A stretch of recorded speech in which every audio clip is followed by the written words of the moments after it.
கண்ணில்லை என்றாலோ நிறம் பார்க்க முடியாது. நிறம் பார்க்கும் உன் கண்ணில் நீ பார்க்க முடியாது. குயிலிசை போதுமே, அட குயில் முகம் தேவையா?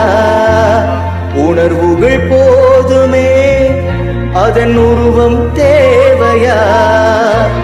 கண்ணில் காட்சி தோன்றிவிட்டால் கற்பனை தீன்றுவிடும்.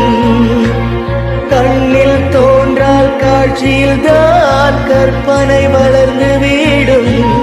அடப்பாடல் போல தேடல் கூட ஒரு சுகமே. இன்னிசை பாடி வரும் இளம் காற்றுக்கு உருவமில்லை.